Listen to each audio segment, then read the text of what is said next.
Welcome back to my channel. इस episode में आप देखते हैं कि रूमिंग ज़ाओ ज़ाओ की आवाज़ सुनकर गुमिंग को किस करने लगती है। तभी वहाँ पर ज़ाओ ज़ाओ आ जाती है और उन्हें पूछती है कि तुम ये सब क्या कर रहे हो। रूमिंग कहती है तुम्हें दिख नहीं रहा, हम साथ में बात ले रहे हैं। ज़ाओ कहती है तुम साथ में बात कैसे ले सकते हो। गुमिंग कहती है होंगे ने उसे कहा है कि वो मुझे पसंद करता है, इसीलिए हम साथ में बात ले रहे हैं। ज़ाओ ज़ाओ उसे कहती है मैं नहीं मानती, जरूर होंगे को तुमने सेड्यूस किया होगा। ज़ाओ होंगे को कहती है कि तुम कुछ कहते क्यों नहीं। होंगे उसे कहता है कह तो सही रही क्योंकि ये मेरी कॉन्केबाइन है। ये सुनकर गुमिंग शॉक हो जाती है। तभी हम देखते हैं कि गुमिंग और ज़ाओ गुमिंग को कहते हैं कि तुम किसी तरह के स्टेटस की एक्सपेक्टेशन मत रखना और बच्चा तो सोचना भी मत। गुमिंग उसे कहते हैं एक कॉन्केबाइन वाइफ से अच्छी होती है, तुम उसकी लीगल वाइफ होगी, तुम्हारे बच्चे होंगे, तुम उसे बिजी हो जाओगी और होंगे मुझसे अटैच हो जाएगा। ज़ाओ कहते हैं कि तुम क्या बकवास बात कर रही हो। गुमिंग कहती है तुम्हारे पास इतनी भी पावर नहीं कि तुम मुझे इस घर से बाहर निकाल सको। ज़ाओ उसे कहते हैं कि मैं तुम्हें अभी इस घर से बाहर निकाल सकती हूँ। गुमिंग उसे कहते हैं किसी को जरूरत नहीं, मैं खुद चली जाती हूँ। वो वहाँ से जाने लगती है। तभी उसे कुछ गार्ड पकड़ लेते हैं। ज़ाओ उन गार्ड को कहती है इसे इतना मारो कि ये मर जाए और फिर इस घर से बाहर निकाल देना। वो उसे मारते हैं। तभी वहाँ पर होंगे आ जाता है और उसे उसके कमरे में ले जाता है और कहता है तुम्हें बहुत चोट लगी है, चलो तुम्हें हॉस्पिटल ले चलूं। गुमिंग कहती है कि जरूरत नहीं है। होंगे उसे कहता है कि तुमने क्या सोचा कि मैं तुम्हें हॉस्पिटल लेकर जाऊंगा, मुझे पता तुम हॉस्पिटल से भाग जाओगी। तभी फ्लैशबैक देखते हैं गुमिंग ने होंगे को देखकर ये सब किया था। होंगे उसे कहता है कि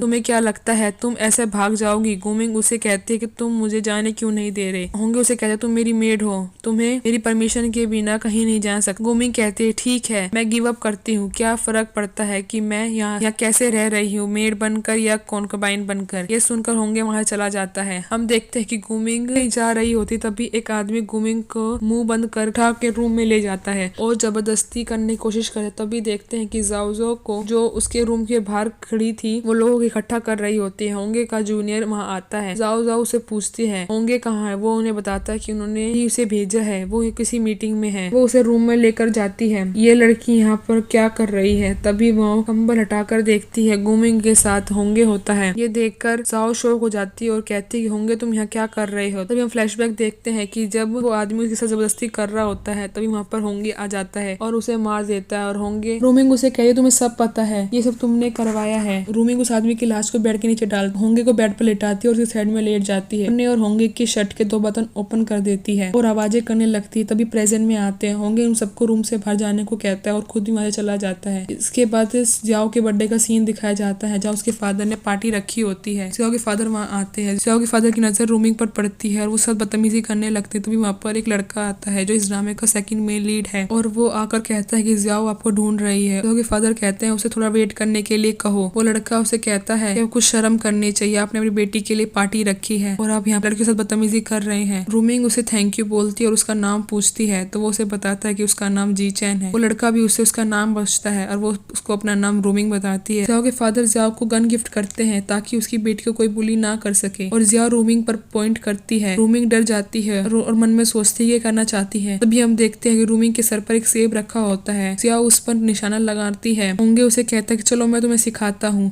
कैसे शूट करते हैं और निशाना सेब पर लगता है। रूमिंग बच जाती है और वो डर कर नीचे बैठ जाती है। तभी एक आदमी उसकी हेल्प करता है। तभी वहाँ पर गोलीबारी स्टार्ट हो जाती है और वो सब लोग इधर उधर भागने लगते हैं। एक आदमी होंगे को गोली मारने लगता है। तभी रूमिंग उसके सामने आ जाती है और होंगे को बचा लेती है और गोली रूमिंग के कंधे पर लग जाती है। होंगे चिल्लाता है डॉक्टर। तभी देखते हैं होंगे डॉक्टर से रूमिंग के बारे में पूछता है। डॉक्टर उसे बताते हैं कि गोली उसके कंधे पर लगी है, ज्यादा सीरियस नहीं है और वो कुछ समय की रेस्ट करेगी तो वो ठीक हो जाएगी। होंगे रूमिंग के पास सूप लेकर जाता है। रूमिंग सूप का बाउल पकड़ने लगती है लेकिन वो उसे गिरने वाला होता है लेकिन वो अचानक से बेहोश हो जाती है। रूमिंग उसे अपने मुंह में सूप रखकर उसे उसके मुंह में पिलाता है और उसे रेस्ट करने के लिए छोड़ जाता है। तभी हम देखते हैं कि चैंगमिंग उसे बताता है कि जो लोग डांस हॉल में थे हमें कुछ क्लू मिले हैं जिससे हम उन्हें पकड़ सकते हैं। होंगे उसे कहता है कि मैंने इन्हें 2 सालों से ढूंढ रहा हूँ, अब ये मौका जाने नहीं दूंगा। तभी हम देखते हैं कि रूमिंग सो रही है। तभी कोई उसके रूम में आता है, उसे मारने की कोशिश करता है लेकिन वो बच जाती है और वो चिल्लाती है। तभी वो आदमी भागने की कोशिश करता है है, लेकिन होंगे उसे पकड़ लेता है और उससे पूछता है कि तुम्हें किसने भेजा है। ये जियाओ ने भेजा हुआ होता है। वो बताता है कि मुझे जियाओ ने भेजा था। जियाओ उसे पहचानने से मना कर देती है कि मैंने इसे नहीं भेजा, ये झूठ बोल रहा है। होंगे चैंगमिंग को कहता है कि उसे बाहर ले जाए। होंगे जियाओ से पूछता है कि तुम इस बात पर क्या कहोगी। जियाओ कहती हाँ, मैंने उसे भेजा था क्योंकि मैं उसे लेसन देना चाहती थी, वो तुम्हें सीड्यूस कर रही थी। होंगे उसे कहता है कि तुम मेरी मेड के साथ ऐसा नहीं कर सकती। जियाओ उसे कहते हैं कि मैं तुम्हारी फियांसे हूँ, क्या मैं इतना सब नहीं कर सकती, इस घर के डिसीजन नहीं ले सकती। होंगे उसे कहता है कि कर ले सकती हो, लेकिन अभी टाइम है और तुम्हें अपने घर जाना चाहिए। और वो चैंगमिंग को उसे घर छोड़ के आने के लिए कहता है और खुद रूमिंग के पास चला जाता है। होंगे रूमिंग की चोट पर मेडिसिन लगाता है और उससे पूछता है